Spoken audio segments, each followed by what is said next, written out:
Live cities की night bulletin दिन भर बिहार में आपका स्वागत है। मैं गरिमा भारती। सियासी गलियारों से आज ढेर सारी खबरें हैं। जेडीयू राज्य परिषद की 2 दिवसीय बैठक पटना में। नीतीश कुमार ने फिर कहा, सीएम बनने का हमारा मन नहीं था। संगठन विस्तार पर भी हुआ मंथन, कल भी होगी बैठक। बीजेपी का 2 दिवसीय प्रशिक्षण शिविर राजगीर में शुरू। पार्टी दमखम के साथ उतरेगी पंचायत चुनाव में। एक बार फिर नेता प्रतिपक्ष तेजस्वी यादव ने नीतीश सरकार पर निकाली भड़ास, तो मंत्री मुकेश सहनी ने साफ कह दिया वे 2.5-3 साल के लिए एमएलसी बनने नहीं आए हैं। सियासी गर्मा गर्मी यहीं पर खत्म नहीं हुई। मुजफ्फरपुर में बीजेपी की वरीय नेता व डिप्टी सीएम रेणु देवी बिहार में बढ़ते क्राइम पर गर्म हो गई। एसएसपी की फोन पर ही ले ली क्लास। अब खबरें विस्तार से। जेडीयू राज्य परिषद की 2 दिवसीय बैठक आज पटना स्थित पार्टी मुख्यालय में शुरू हुई। बैठक में मुख्यमंत्री नीतीश कुमार समेत राष्ट्रीय अध्यक्ष आरसीपी सिंह, प्रदेश अध्यक्ष वशिष्ठ नारायण सिंह, कार्यकारी प्रदेश अध्यक्ष अशोक चौधरी समेत तमाम वरीय नेता मौजूद रहे। पहले दिन की बैठक में संगठन के विस्तार पर चर्चा हुई। बैठक में हारे हुए प्रत्याशियों ने इसका कारण बताया। जेडीयू नेता व मटिहानी के पूर्व विधायक बोगो सिंह व पूर्व मंत्री जय कुमार सिंह ने 2 टूक कहा, हम लोग बीजेपी के कारण हारे हैं। लोजपा की अपनी दम पर कोई औकात नहीं थी। मुख्यमंत्री नीतीश कुमार की पीड़ा फिर सामने आई। बताया जाता है कि बैठक में उन्होंने पार्टी नेताओं से कहा, उन्हें पता ही नहीं चला कि कौन दोस्त है और कौन दुश्मन है, किस पर भरोसा करें और किस पर ना करें। लेकिन जब तक समझ पाते तब तक बहुत देर हो चुकी थी। वे यहीं पर नहीं रुके। उन्होंने आज फिर कहा, हमें सीएम बनने का मन नहीं था, लेकिन अपनी पार्टी और बीजेपी के दबाव के चलते सीएम बने हैं। बिहार पंचायत चुनाव में बीजेपी दमखम के साथ उतरेगी। इस पर पार्टी की ओर से पूरी प्लानिंग की जा रही है। दरअसल बीजेपी की ओर से राजगीर में 2 दिवसीय प्रशिक्षण शिविर शुरू हुआ है। आज शिविर का पहला दिन था।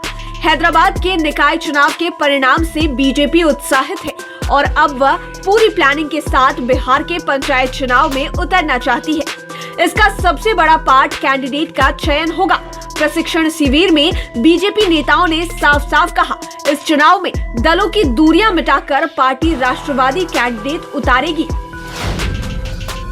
प्रदेश अध्यक्ष संजय जायसवाल ने कहा कि हमारा लक्ष्य केवल लोकसभा और विधानसभा चुनाव में ही मजबूत भागीदारी दिखाना नहीं है, बल्कि सत्ता के हर सोपान तक अपनी भागीदारी सुनिश्चित करनी है।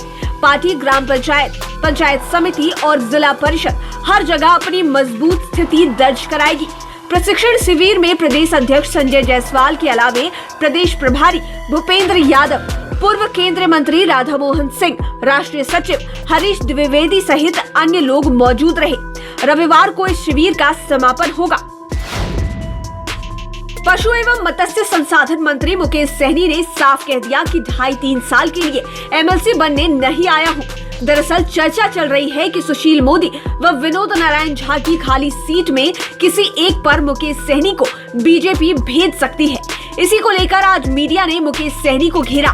तब वे बोले, मैं 2.5-3 साल के लिए एमएलसी बनने नहीं आया हूँ। उन्होंने आगे कहा कि कैबिनेट विस्तार में कोई अड़चन नहीं है, खरमास के बाद सब कुछ ठीक हो जाएगा।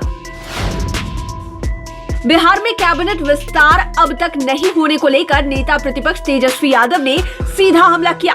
शनिवार को मीडिया से बात करते हुए तेजस्वी ने कहा कि इससे बिहार को नुकसान हो रहा है, यहाँ की जनता को नुकसान हो रहा है। बिहार एक मजबूर प्रदेश बन गया है, यह यहाँ के लिए अभिशाप के रूप में है। उन्होंने कहा कि नीतीश कुमार बार बार कह रहे हैं कि उन्हें जबरदस्ती मुख्यमंत्री बनाया गया है, तो आप कल्पना कर सकते हैं कि जिस व्यक्ति को जबरदस्ती मुख्यमंत्री बनाया गया हो वह बिहार के लिए क्या काम करेंगे। बिहार में बढ़ते क्राइम पर आज एक बार फिर एनडीए में शामिल बीजेपी की वरीय नेता व डिप्टी सीएम रेणु देवी गर्म हो गई। वे मुजफ्फरपुर में जब दिवंगत मोबाइल कारोबारी अभिषेक अग्रवाल के घर पहुंची तो पीड़ित परिवार का दर्द उनसे देखा नहीं गया। वे काफी भावुक हो गई।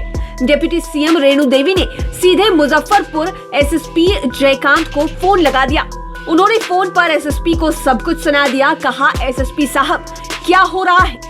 कब तक क्राइम को लेकर आप लोग सरकार की बेइज्जती कराते रहेंगे? थाने से महज 10 कदम पर मर्डर हो जा रहा है, निर्दोष मारे जा रहे हैं। यह सब कब तक चलेगा? आप मुझे जवाब दीजिए। बता दें कि 2 दिन पहले मोबाइल कारोबारी घर लौट रहा था, तब बदमाशों ने उसकी हत्या कर दी थी।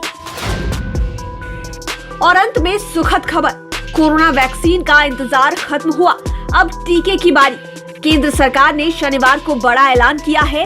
कोरोना वैक्सीनेशन खरमास के बाद 16 जनवरी से शुरू हो जाएगा। टीकाकरण कार्यक्रम को शुरू करने का फैसला आज पीएम नरेंद्र मोदी के साथ हुई हाई प्रोफाइल मीटिंग में लिया गया। बिहार में भी इसका बेसब्री से लोग इंतजार कर रहे थे। आपको बता दें कि कल ही बिहार में 114 स्थानों पर ड्राई कोरोना वैक्सीनेशन का फाइनल रन हुआ था। यह सफल भी रहा। तब स्वास्थ्य मंत्री मंगल पांडे ने कहा कि अब टीकाकरण का इंतजार है और आज अब इसका ऐलान भी हो गया है। लाइव सिटीज की नाइट बुलेटिन में फिलहाल इतना ही। खबरों की दुनिया से जुड़े रहने के लिए आप हमारे चैनल लाइव सिटीज को सब्सक्राइब करें। साथ ही साथ लेटेस्ट अपडेट्स के लिए आप हमें फेसबुक पर भी फॉलो कर सकते हैं। धन्यवाद।